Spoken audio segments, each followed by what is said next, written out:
Hey everybody, how's it going? Welcome to another episode of Slidin into my DMs, part of the D4 network. It feels fancy. A little weird to say that, but I didn't get any, now that I'm saying this, I'm going to, I didn't get any on my other video, on my D&D optimized video, I didn't get any like negative, like, oh, too corporate speak, like comments yet. So now I'm sure, feel free to fill the comment section. It's not corporate. Like, it's lawful. We are now lawful. Right. That's right. We're a lawful YouTube lawfully channel. aligned YouTube channel. Anyway, welcome, and to you and to viewers and to my DMs, of course. As always, we have joining us Corey. Oh boy, my hands are always off. Corey, we've got Preston, we've got Mr. Rogers down in the corner.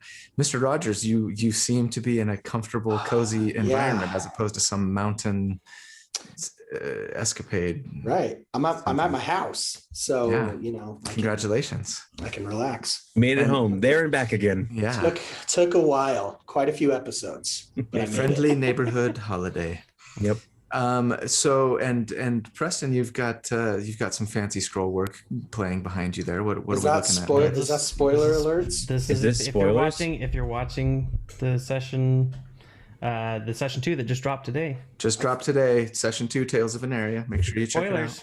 Don't read it. Whatever you do, don't read it. Well, that's spoilers for session 1, right? Or no? Oh, he just finished this is the session 2 recap. Get that off of there. What do you think you're doing? Dun, dun, dun. Get the session 1 recap up there immediately. Oh, man, you're gonna get canceled off of the D4 network. No, just our dungeon master is going to find ways to give you like negative inspiration or something. I already blinded the character. There's not much more I can hobble him. Deafened.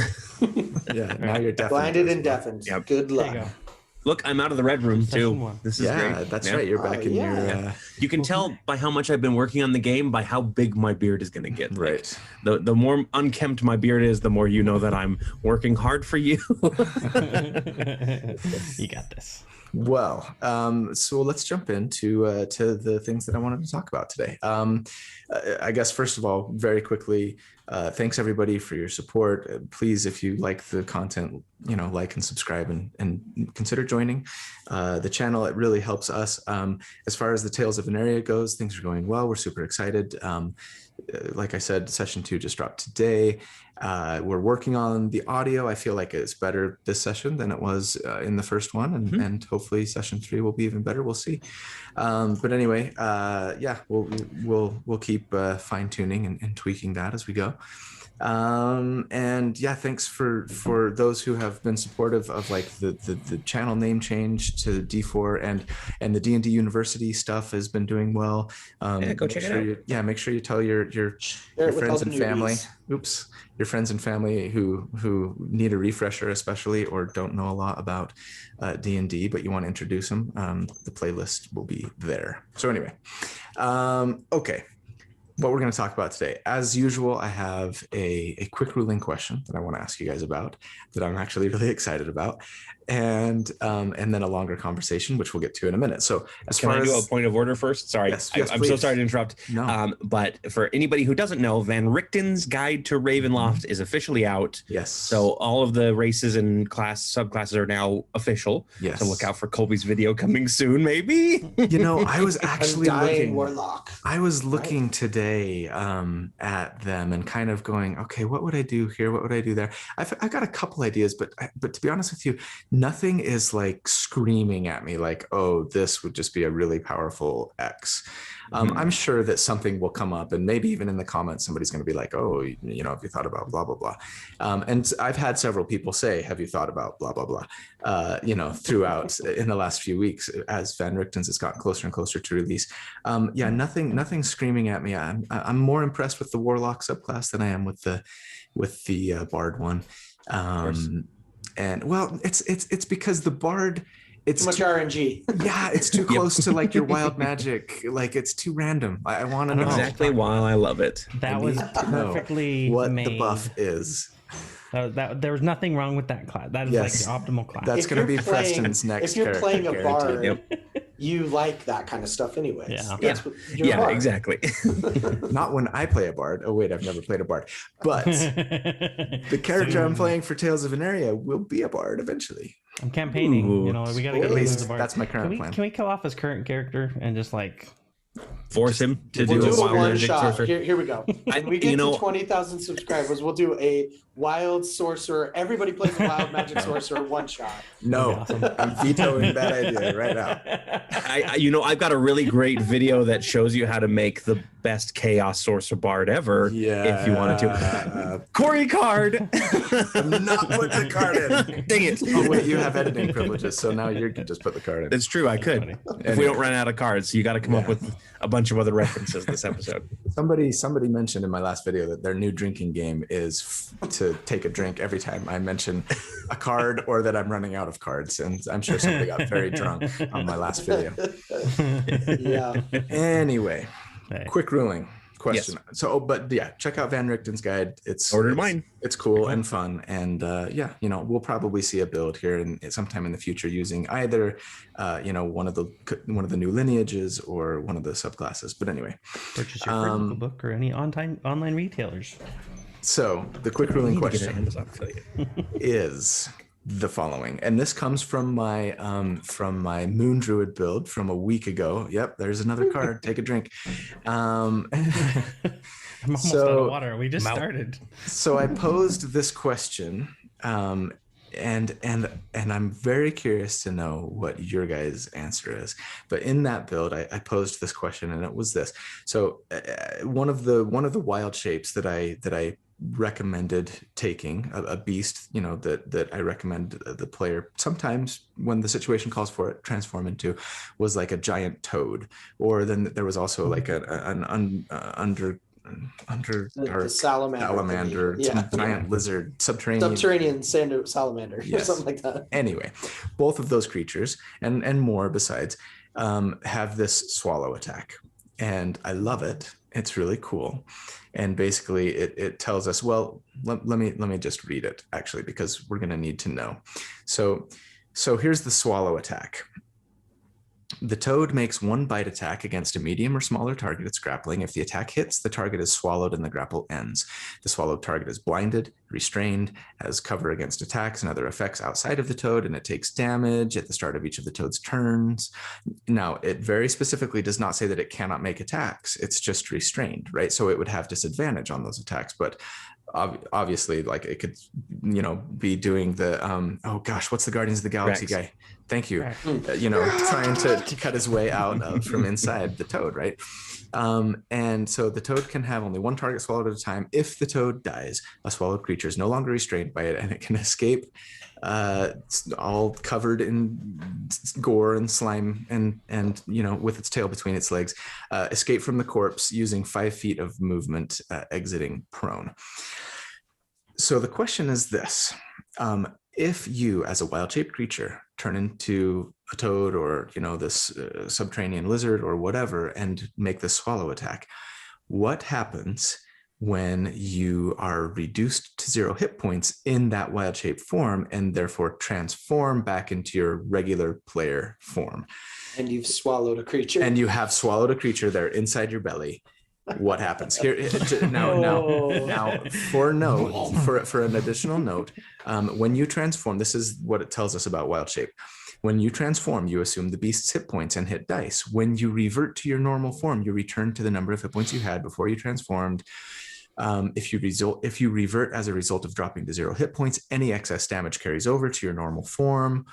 As long as excess damage doesn't reduce your normal form to 0 hit points, you aren't knocked unconscious. So really, I mean, I guess, I like to ask for an interpretation of rules as written and then how you would rule it at your table. As far as I can tell, and I've looked in a lot of places, I can't find a satisfactory, here's how to interpret this rules as written. It's kind of just like, it's just going to be up to your DM. So my question is, what happens? Do you think there's a grounds for a rules as written interpretation? And regardless, how would you rule this at your table? What would happen at your table if your wild-shaped druid transformed into a toad, swallowed somebody, but then before the somebody in their belly was dead, they're still alive, they get reduced to 0 hit points and then revert back to their regular and druid even form. if they are dead, like your shape changing doesn't change them. I mean, maybe the stomach acid works really quickly and it just dissolves Maybe. them. Yeah, hopefully. Super These are the fast. kind of questions that give me premature gray hairs. I don't. Reminds me of Dwarven Stew. I don't want to Yay. be around for that druid's next bowel movement. Is all Yeah. I'm saying. Yep. All that butt action. Somebody else want to start? I need to gather my thoughts for this Yeah, one. I'll start. And yes, the channel has I've now thought been about reduced to this. poop jokes. I thought about this when I was editing that video. And my thought is, as a DM, I would probably rule that they just kind of like fall to the floor in front of you, because you're magically turning into this creature. Like, you're not Sure. this creature. It's Sure. not your physical body. I mean, it is temporarily or whatever, And but it's just and magical. I So think- like your stomach, the space where the stomach of the animal would be is maybe just some magical barrier or something. I don't know. It's magic. So with magic, you can just wave your hand and say, this is how it is now. Sure. because magic. So That's I would magic. say it maybe just, falls on the floor in front of you, covered in the stomach acid of the Yeah. creature that you once were. I will say that I believe all of these creatures, I could be wrong, but I believe they all are large creatures or greater. Right. You know what I mean? Swallowing So- a medium creature. Right. And so that probably works a little, you kind of think, well, you were like this big and now you're this big. And it's sort of, as you transform, It just falls out. that into guy is space. Yeah. ejected. That's I mean- probably how I would rule it, just to avoid the crazy, like, how do I calculate bludgeoning damage on the inside of a rib cage? Let's figure that Right. out. Like, Right. Yeah. I mean, suffocation, I mean, roll for constitution, see if you can breathe. you could do, that's actually a good point. They maybe they should take breathing or not breathing damage after so many minutes. yeah, I mean, depending you on get their to hold your breath, constitution. your constitution It's modifier. like 1 minute So plus playing- whatever. Yeah. Playing off of what Dallin said, that's kind of where my mind went. Was I would give the player the choice. Like rules is written, I feel like it's not really clear what happens, and so at this point I think it becomes a okay, player, what would you like to do? Do you want to attempt to clamp your jaw and keep this thing inside your body, or are you going to, as you're shrinking and as your stomach's shrinking, regurgitate this being, right? And give them the choice and be like, okay, I need you to roll a con save, and the con on this is 12, and if so, okay, great, it's magic, wave your hand and you're fine, and you just ate somebody. Like, that's How do you have a full-sized dwarf inside of a full-sized fully elf? armored too, right? Yeah, like Yeah. Judging by pure science, like you would be destroyed. You would get Yeah. hurt. Yeah. Yeah, Like, you'd have and- damage. And to that point, I think there definitely are rules in the game for things like I'm trying to think, like I should have prepared better for this. I think it's like what gaseous form, or there's a lot of abilities that will let you sort of take on an ethereal form or a gaseous form or something like Go that, and you up can their move nose, through in their things. But lungs, if you and then turn end back. your turn inside another creature or inside like a Dimension stone wall door. or something, you take damage and Force you damage. don't Push yeah out. with Yeah, dimension push door. Yeah, back there out. you go. And there's I don't remember what the damage is, but it's it's like however much it's like a damage. D6 or something. I can't remember. with gaseous form, if assuming the person inhaled you, right, and you turned back into yourself, wouldn't they also take damage? Like, I mean, I don't know. not I according haven't to- looked very See, far this into is that, this so that's is why when I'm it's the wondering. We're in magical. the- You just pop in the space back in front. Yeah, it's a little easier as a DM to be like, ooh, Yeah, okay, I don't you're wanna just deal with there. that. Like, Yeah. Maybe as like a rule of cool feature, I'd be like, okay, you would like grow back to normal and explode out of this person and they're dead. Like, yeah, catch it's a at the end laser of the beams out fight, your nose. like Well, but what if it's the player character that well, then no, never. Like, I would always want to keep my player character alive and happy. Okay, so what do you think, Corey? there are appropriately, I swallowed 2 wolves when I was a toad, and there are 2 wolves now inside of me fighting over which way this would go. Okay. On the one hand, You got to tell one wolf to leave because in the rules it says only one. yeah, true. Yeah, I'm already breaking the rules. On the one hand, the rule of cool inside of me makes me want to go, oh yeah, like you batter it around until you finally like regurgitate it or it breaks free, at which point like your jaw like opens up like a snake and you spill it out or something like that, something really gross. But the other part of me, the more analytical Adventure League side would probably say the best way would be to have it appear in another square. And so here's where it gets complicated, because the wild shape says that any equipment and items that you're carrying either merge into your person or get worn by you if the DM says that they're able to be worn by you in your animal form. And I would assume that the same goes for reverse. If you're an animal form and you get a new piece of gear, when you go back to normal, I don't think it can merge with you because that would be overpowered, but I think it could, like, you could wear it or whatever. So you'd treat the swallowed creature as in the same way that you would treat the armor that I'm wearing, or a weapon that I'm carrying, or a bag that I have tied to my. Yep. And so if it's conceivable that I could see that it would be in your stomach, you get to choose whether or not it stays in your stomach or appears on the ground next to you. However, most of the time, you're not going to end up with something like that. Like the only time is like a small creature, like a halfling or something, and then it's going to look like you're pregnant, but not in a good way, at all. Well, I mean, if you want to go Eldritch Horror and you want to go in that vein, sure. Like if you want to gravitate towards that, cool. But I feel like most of the groups that we've been involved with, usually for that kind of thing, I feel like it would just fall to the PG and yeah. And then the other thing that I also looked at just a few moments ago while we were talking was the enlarge/reduce spell, because it has similar rules for the enlarge, and it says if you can't enlarge enough into the space, or the space is too small for you to fully enlarge, you can't use the enlarge portion of that spell. Right. So that could also be a factor when GMs are deciding like what do they want to do. Personally, like rule of cool, I would probably be like, oh yeah, your belly is super distended and everything, and you're going to be slowed, and you're going to be taking damage yourself until you regurgitate this, kind of thing, or somebody helps you like magic it out. How do you regurgitate it? Good luck. Basically, give me an Arcana check to try and get it out of you, this small. Okay. The paladin might have to cut you open and then stitch you back up. So you back up. Sure, you want to keep it in. That's a very interesting question. I doubt it will ever come up, because a creature is going to want to get out of being swallowed before it kills you. But I would think it might die. It's taking damage inside your stomach, and as a moon druid, especially, like you can heal yourself while in wild shape form, right? So you can bonus action use a spell slot to heal yourself. So it's going to be in there trying to kill you, and you're just like swallow something, like, sit down and just keep swallowing or just keep like rocking back and forth, healing yourself. That the creature dies. You just gotta let it settle. If the creature dies and you revert, I think you definitely pick yourself what you want to happen, right? Because that's no longer a creature; it's a corpse, it's an object inside of you.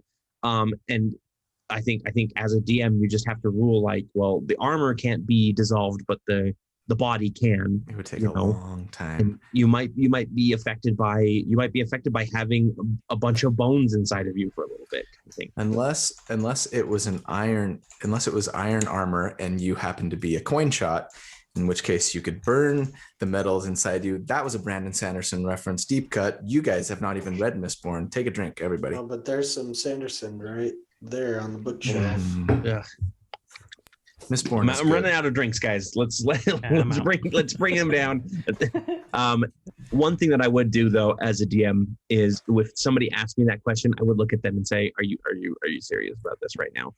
You really want to keep this inside?" Okay, fine. Right. All right, let's figure this out. You're like, I mean, I think for me, the question is more like regardless of, well, I guess I never really thought about it as like, can I keep this creature inside me, please, as even being an option. I just want to know, like, does it explode out of me and cause damage, or does it just sort of magically appear beside me? Or I think it's just magical appearance. I don't think I'd still say that, like, it depends on the table I'm sitting at. Like if it's a table of like my kids, it's ancient next to them. Like there's ancient druid magic.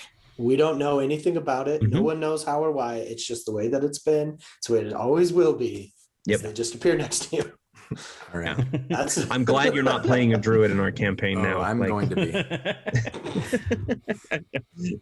Once I kill a Ceradon. Yeah, You'll exactly. probably have the cow meteor attack from Colby if you ever did.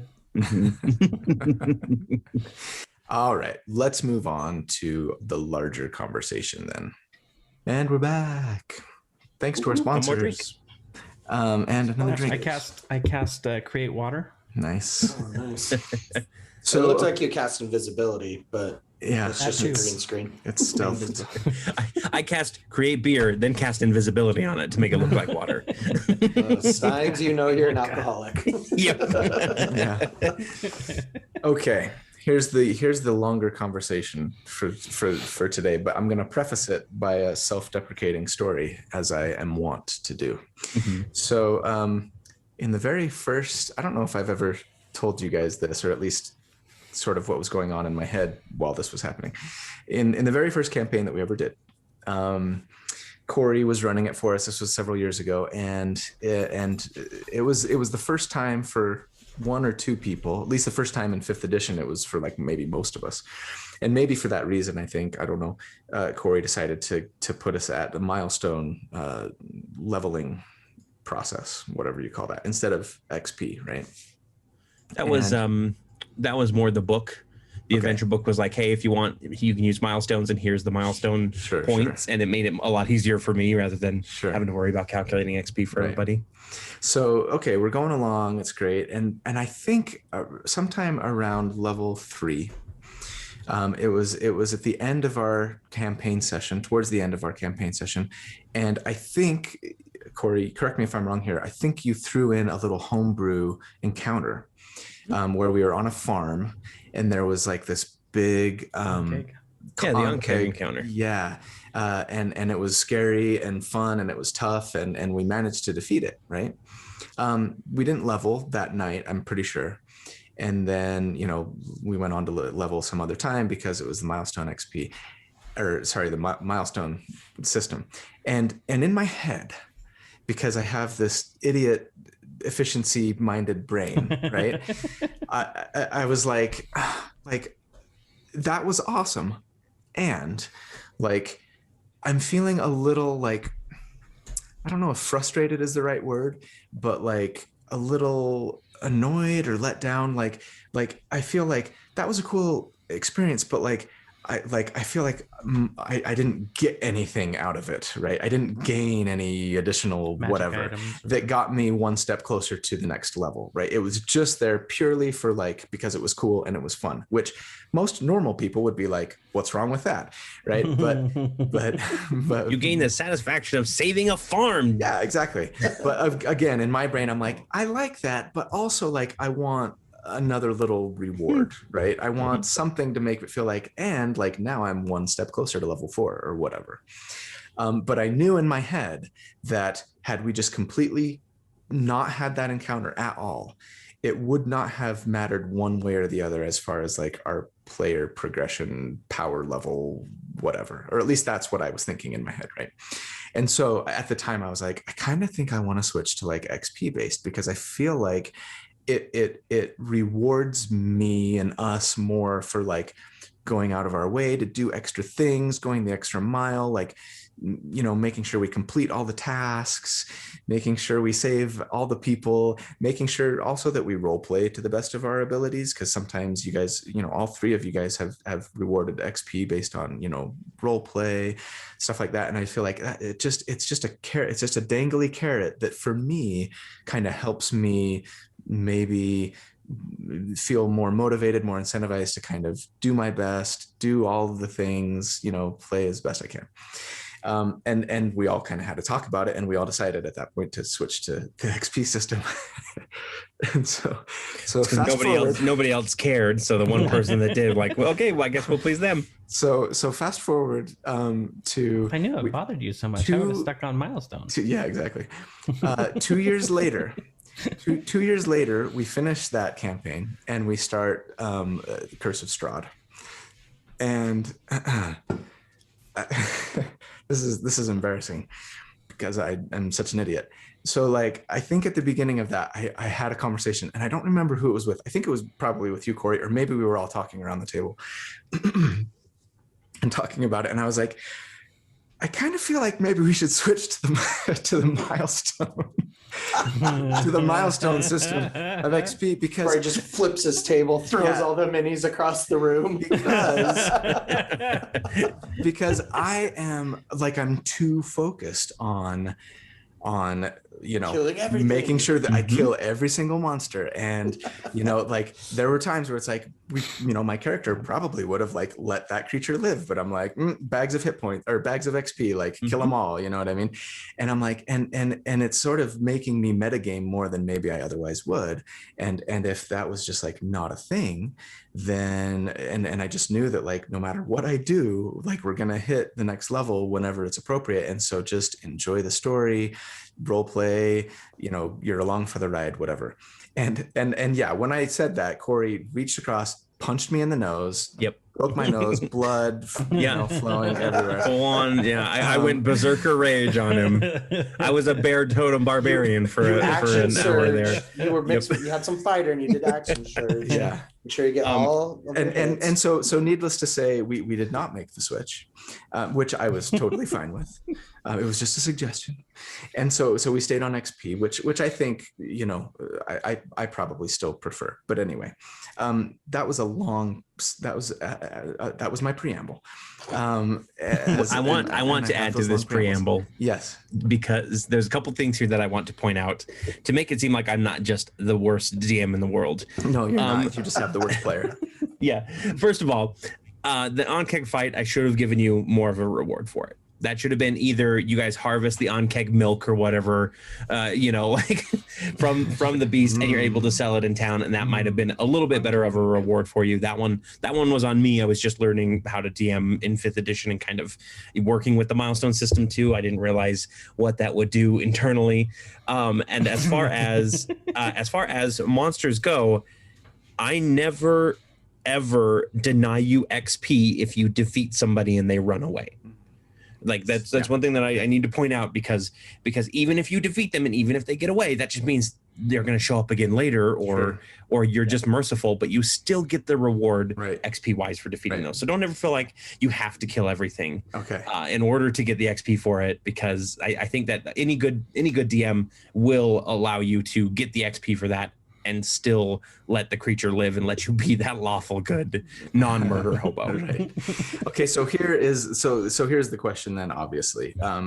Milestone leveling system versus XP leveling system. Which do you guys prefer? Why? What are the pros and cons of each? And then also, like, how do you, and Corey, you've already kind of started mentioning some of these things, but how do you, I guess, help your players embrace one or the other if they have a preference for one, but it's not the one you're using? You know what I mean? What kinds of things can you do at your table to kind of help your players embrace the system that you've chosen to use, regardless of whether it's the milestone or the XP system? So, yeah. What do you guys think? Who wants to start? Corey already gave a little.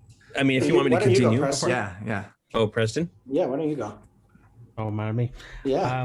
I'll keep mine relatively short, just because you'll hear me say this a lot. It depends on the table that I'm at, right? It depends on the people that are playing, because there are some groups that it becomes an impediment to track the XP. And as a DM, it's difficult to say, hey, like, let's focus, like, here's this grand story that's going on.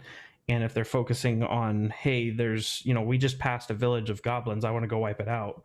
Then it just depends on what's going on there. Because with the milestone system, one of the pros I think it has is that, as you mentioned earlier, you don't have to focus on, completionist, right? You don't have to do everything in order to maximize that XP gain, because regardless of what you do, you're going to level up relatively the same, unless you go completely harebrained and, oh, here's the main objective and I'm not going to do it kind of thing. Then your DM has to kind of go topsy-turvy and figure out what's going on. A good DM will always make you find the main objective, even if you don't want to. Yeah, exactly. Like, they'll railroad you without you knowing that you're being railroaded. It's like, yeah, you can go to that town. Sure, it's the same town. It's the same town. So, but one of the things that I think that it does poorly is that when you do have those encounters or those games where it's like, okay, well, they're coming into this town and it was a small village, little hut, and maybe it was, your group of bandits. They wipe them out and there's like 5 gold. Like, that's it. And that ends up consuming the whole game. Then it can be a little bit like, as a DM, you need to be if you are doing the milestone system, I think if your players are really looking forward to loot or other kinds of things, kind of keying in on those, because that will help fill that gap for the milestone system. But I do feel like that is kind of a gap, because as a DM, I like to say, hey, you did awesome tonight. Like, I appreciate your engagement, and the things that you said were really funny. Here's an extra 500 XP. Mm-hmm. Or, hey, you guys figured out that puzzle way faster than I thought you would. Here's another 500 XP for like really digging in and rewarding players, so that way they have that not breadcrumb trail, but just some way to be able to foster that environment of, I want you to engage. Whereas the milestone system can sometimes, I feel like, fall by the wayside in that regard. But that might be just something that me as a DM, I don't have enough breadth of ideas to try and bridge those gaps. Those are just the ones that I've tried. So. Mm-hmm. What do you think, Mr. Rogers? I personally am a fan of the XP system for most of the same reasons that Preston mentioned. I love handing out XP to players. I think it's rewarding to the player. Also, I think as a DM, you can kind of draw out the game a little bit longer by dishing out XP and having kind of control of that. I guess in the same way you can delay with Milestone, but I think Milestone is, for me, it's really good for new players to just bring them onto the game. Like, hey, don't worry about all the nuance. Just, this is what you need to do. This is how you make an attack, and I'll tell you when you level up. At least maybe for the first 3 or 4 levels, until they kind of get the flow of the game, and then maybe you can transition over. Or if you really want to just keep the story tight and you have these story beats and be like, okay, you're going to level up after this story beat, and then you're going to level up after this story beat, right? Then the milestone system makes a lot of sense. Games and stuff. Yeah, but I really am a fan of the XP system. It helps when you're calculating encounters too, because you're using that to help gauge difficulty. So I just think it makes more sense. But I do like that we have multiple options. But just XP is my favorite. Yeah. Mm-hmm. What do you think, Corey? All right. So our first 2 sessions are out now. And in session, well, actually our first 3. In session 0, I talked about how we were doing milestones to level 3. Mm-hmm. Basically, you were going to hit certain story beats, and then at the completion of those story beats, you would gain a level up until level 3, at which point I would switch over to the XP system. Mm-hmm. Now, at the end of our last session, which hasn't released yet, Colby, you asked us if we had leveled up yet. Mm-hmm. And I said no, not quite yet. And I could hear the disappointment from everybody, but I have specific times. And sure. What it allowed me to do is it allowed me to create a good story where I could plan these encounters based on what level you were going to be, rather than what level I thought you were going to be, and then have to adjust them on the fly later, at least for the first few levels. Right. Now, I did go back, just to be sure that I was being fair, I did go back and I calculated the XP for the encounters that you had starting from level 2, session 2, all the way up to the end of session 3, which we just got to, and all of the encounters that even if you beat them in a different way, like everything that you would have beaten encounter wise, and you were still nowhere near level 2 or level 3. So I'm still being generous with this milestone, getting you to the next level. Right. But at the same time, I do like the XP system because it does make an easy reward, right? Yeah. You help Little Hut, which, by the way, I'm saving that as a name for a village. Little Hut. You help Little Hut from these bandits, and they're so grateful, and you get that little bit of experience in addition to having a grateful village. Whereas milestones, you have to be like, well, okay, this village grounds up 30 gold to give you, and it's all their gold. Or the one thing that I would do for anybody who is planning on running milestones is give them a temporary buff. Say you have the blessing of Little Hut or something like that, and it's just because you feel good enough, you have this morale bonus to your attacks for the next day or so, kind of thing. Especially when it's like super squalid and you're like maybe you're like in the for one of Dallin's when he was doing Bronze Battalion, and we were down in the Oh what was yeah, that? the dwarven village, The dwarven in city, the- and like you were having that RP with finding your kin and all that other kind of stuff. Having those kind of moments where you can still have those very human moments without, but also being able to like bring in that XP to be like, hey, you did great, or those boons. I think that's a great idea. Like, Yeah. I So like I it a prefer lot. temporary stuff. I prefer XP as well, just because it makes it easier to give those rewards out and have your players like do the right thing without realizing they're doing the right thing, because helping bandits will get them experience that might throw them over the edge. Right. If you're going to use milestones, make sure that your encounters are planned out to be worthwhile and story driven. Yeah. Random encounters in milestone games should either have a Still pretty have good a story reward reason. or a good story reason with them. Maybe the village that they're going to is one of the players' villages. Right. You know, Right. who Right. knows? Yeah. And then if you do XP, make sure that you're giving everybody equivalent XP. Don't be like, you were really good in roleplay tonight, you get 250 XP extra, and That was nobody gonna else be my does. wild card you know? question as well was for those who, for I guess for you guys as well as for me, I know kind of what I do. Do you give different XP? Like, so if someone isn't there, do they not? I get tried. XP? And I tried and I said, oh yeah, you can get like 50 XP per trap that you disarm.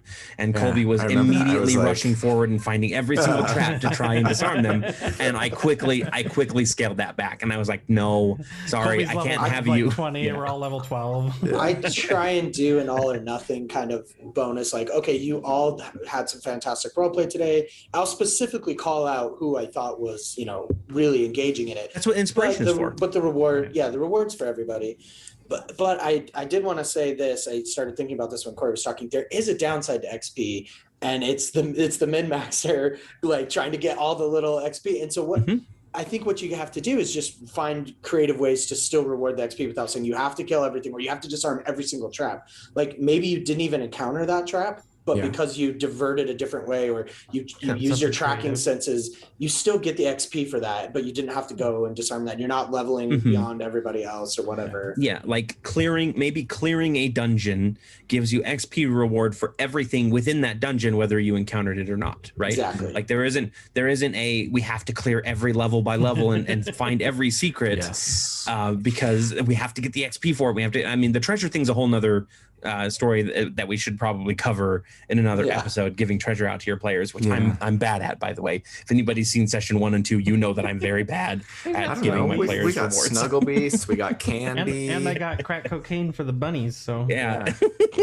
I mean, yes, I think those things are all good ideas, and I also think to steal, Corey's thunder, like communicating obviously with your players as a DM and letting them know that is super important because like some things that have been said already in the session are not things that I really knew about how you guys necessarily ran your games, and it probably would affect the way that I play and help me be a little bit less like murder hobo-y and super completionist, you know what I mean? Because that's my tendency, right? Whether in D&D or it carries over from video games. I mean, like I'm in the middle of Mass Effect right now, which my favorite game of all time, and because they just launched the whatever legendary edition, right? Yeah. And so of course, like when I play role-playing games online, I'm always like, every single side quest, every single everything. Like I got to explore everywhere, go everywhere, do everything. And that can be fun. And it can also get overwhelming and like bog a game down and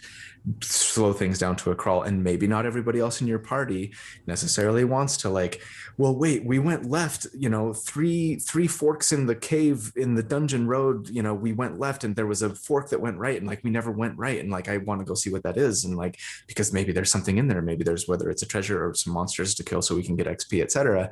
And some people want to play that way, and great. And they're curious and they like to explore, and maybe as long as everybody else is okay with that too, fantastic. But if everybody else is like, I'm sick of this dungeon, like let's I kind of want to move the story along, that could create conflict, right?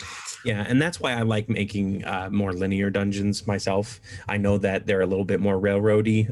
Some people don't like that, but having like, okay, there's 3 rooms and they're all connected to each other, so you have to go from one to the next to the next. It makes it a little bit more rewarding, and it makes it a little bit less like, oh, let's backtrack and let's go around here for something that because you inevitably find with these adventures and everything, and it happened a lot where you guys would be like, let's backtrack to this room, and I'm like, okay, you go back to this room and you don't really find anything in here. Yeah, this is a pantry. You guys are literally in a pantry. You can grab some food, I suppose, but yeah. I don't know. I'm a big fan of a dungeon crawl though. I love a very complex dungeon that maybe takes 2 or 3 or 4 sessions to get through. And there's so many winds and curves and different things.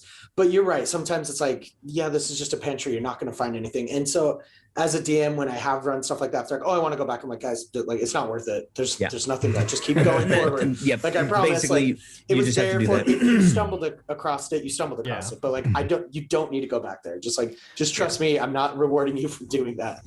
So I think, again, it just kind of all comes back to communication. Yeah. Here's a potential drawback to a milestone approach, I think, and it has to do with game balance. Mr. Rogers, Preston, and I are in the middle. We've been on hiatus for a long time. We're almost finished with a Storm King's Thunder run that Tori has been running for us. And it's just the 3 of us. And we kind of were like, gosh, these official D&D modules aren't really balanced for 3 players, right? Parties of 3. But in our heads, we were thinking, but if we can survive, these first few levels, the XP bump that we get, like we will be higher level than we're supposed to be, and we'll be able to handle every session for like every session, yeah. But we'll be able to handle it eventually, because eventually, like where a party of 4 would only be level 6, we'll be level 8 or whatever, right? And so we'll be able to handle it, and let's see. And it might be a little bit difficult, but it would be fun, and we'd get to like higher levels sooner and be really powerful. And it has worked, I think. I don't know how much fudging Tori has had to do in order to keep us alive, but it's been fun. I think she's just played it straight. I don't think she pulls her punches. I don't think she pulls her punches. But anyway, that's been great. And if we were using the milestone system, it wouldn't work, right? Because it'd just be like, nope, we're like, whether you have 3 players in your party or 6 players in your party, you're all the same level. And so the reverse of that, I think, is like, well, you have 6 players in your party, and they're all like leveling on the milestone level. Like the encounters are going to be way too easy, because it's probably only supposed to be 4 players, maybe 5 players, but if you have 6 and they're all the same level, then you're going to have to bump up your combat encounters. If you're on XP and you have 6 people at your table, they're going to level a lot slower. Killing 10 goblins is a lot less. And that was going to be my next point. A drawback to XP, I think, is that because in this Bronze Battalion campaign that we've referenced a few times, it was a homebrew thing. Mr. Rogers ran it for a while. Preston also took a turn.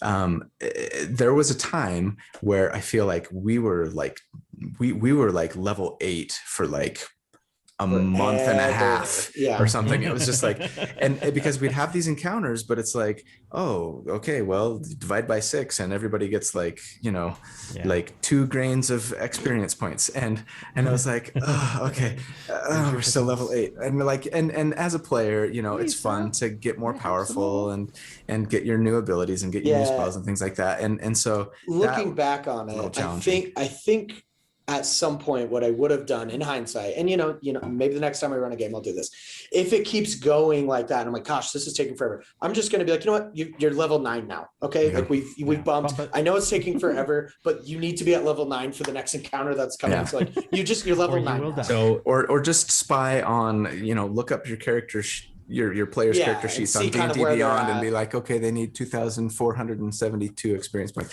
Okay, and the experience for tonight is let me calculate. 2,472. Did that get you to level 9 yet? Yeah, so that's a DM cheat that I've used a few times where I've been like, now milestone wise, you guys would be at this point, and you guys are nowhere near that for experience. So you get an extra 1,000 XP bonus for this quest reward, kind of thing. And I'll sprinkle in that. And it's a DM cheaty thing to do, but at the same time, your players aren't going to complain about leveling up, so they're not going to care. but here's a good example of when to not communicate with your players. I think. Don't pull that curtain back. Don't tell me. Don't let me know. I just want to feel like, oh wow, that monster was worth that much XP. That's awesome. We did such cool things. It's hard when you are a DM because you notice when that's happening. So the curtain is revealed. There's nothing you can do about it. There's no going back. So what I'm trying to say is, if you don't want to know, just like if you don't want to know, don't be a DM. Just always be a player. or as a DM, like we mentioned in our previous videos, make sure that shake it up. If you take it, shake it up. Like give it something just a little bit different, so then they're like, oh, maybe it's not just a hobgoblin, maybe it's not just an ogre. Yeah, and I think that goes back to what we were talking about with combat encounters. Recently, everybody take a drink, because we're gonna card it.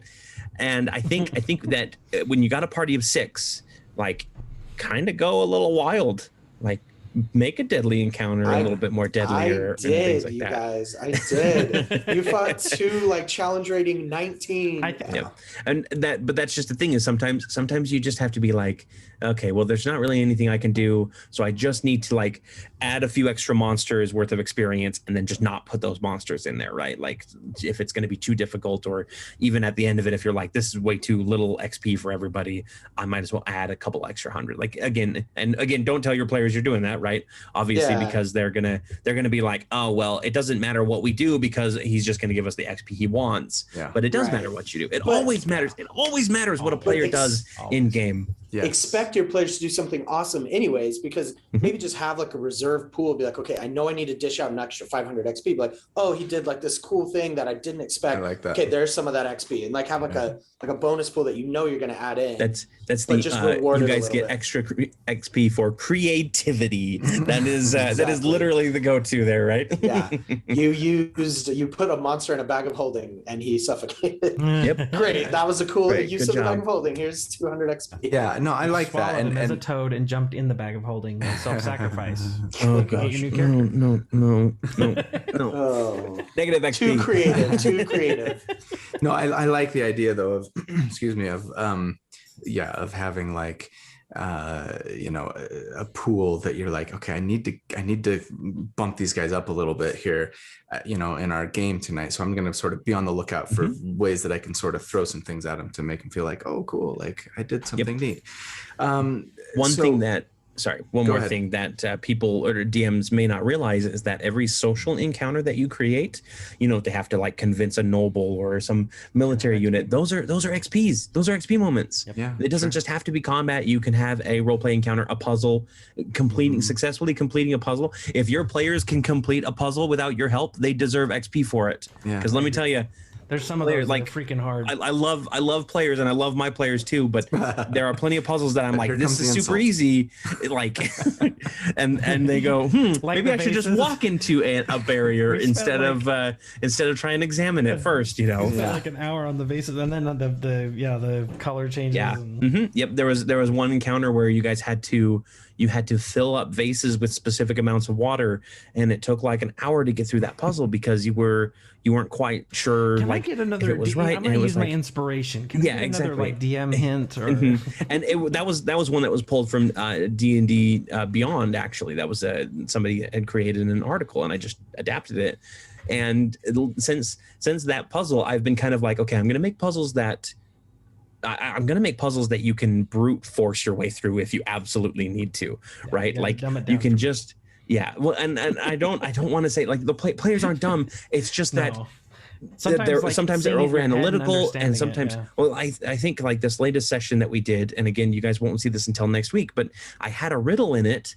And the riddle was pretty straightforward, but you guys were like analyzing it and being like, "What does it mean? We have to get to it." Like, like what's going on? And I'm just like, dude, it just means combat. It just means combat. That's all. Fight. Which, well, never mind. I was about to spoil something. Spoilers. Never mind.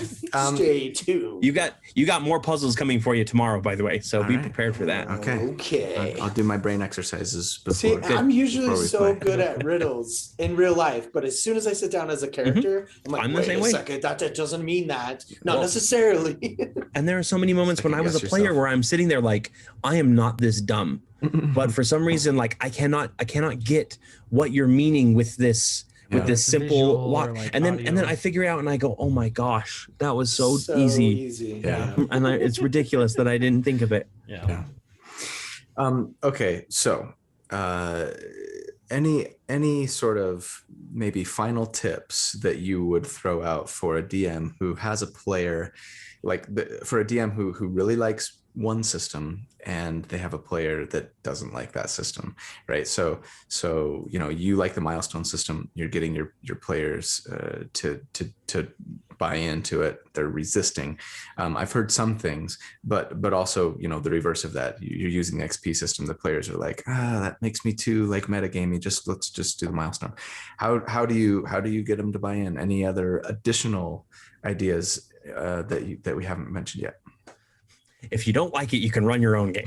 No. One thing that I would say is first you need.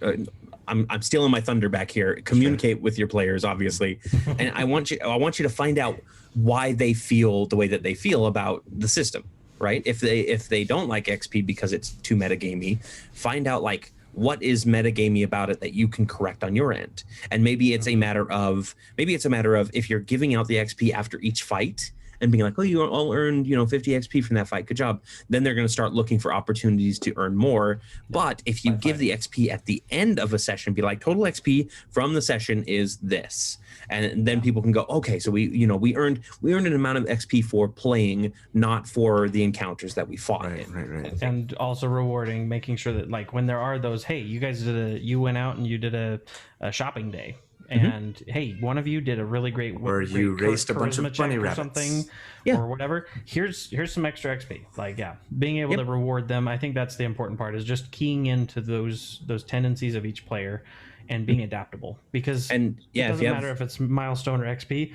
As a DM, you're behind the screen. You can manipulate it however you want to make sure that kind of comes out the same. And if they come at you with, hey, I'm looking at the monster manual and it says it's 50 XP and I've killed this many, then you gotta be like, look, like, I understand that that's important to you, but you have to understand that is not the point of what we're doing. And if that's not the type of game that I am running, right? Yeah. And sometimes you do just have to be sorry, we're not doing that type of game. And again, that's all part of a session one, is you explain what your type of game you're playing to your players. And if they don't like it, well, they don't have to join. Like, it sucks to say that, but at the same time, it's like you kind of have to be, as a player, you have to be as adaptable as a DM is, because there are some things that you won't like that you can complain about all you want, but you're going to end up just going with the DM's ruling because they're the DM. Yeah. And I'd say on the other side of it, if they want milestones, or if they're on milestones and they want the XP, find out why they're wanting it. Because if it is a matter of, I don't feel like we're getting rewarded for these random encounters, then maybe either slim down the amount of random encounters you're doing or provide alternate rewards. Yeah. Agreed. Cool. More loot boons, all that. Yeah. Well, okay. I've learned a lot. And I think there have been a lot of great suggestions here. So thank you. Thank you to all of my DMs. Appreciate you guys, as always. And thanks to everyone who's watching. Love you guys and appreciate your support. If you haven't checked out the other content, I hope you'll go to the channel and look at the other playlists that we've got going, because there's been a lot of stuff added lately. Yeah. And we hope to continue creating and adding more for your enjoyment. So anyway. If there's something that you'd like us to discuss, do we want to start having you put that in the comments? People do. People have been. Some of the ideas that I've had for these, slide into my DMs episodes have come from the comments. But definitely, always, as always, just like with my character builds, like if there's something that you want to see us talk about, throw it down there and let us know. I know next week we've got not next week, but 2 weeks from now, we have a very special episode about a specific subclass homebrew that I came up with that we're going to be coming up with. So we'll be talking about that. We'll teasing that, a little bit. Okay. Well, thanks again. Have a fantastic day, everybody, and we will talk to you soon.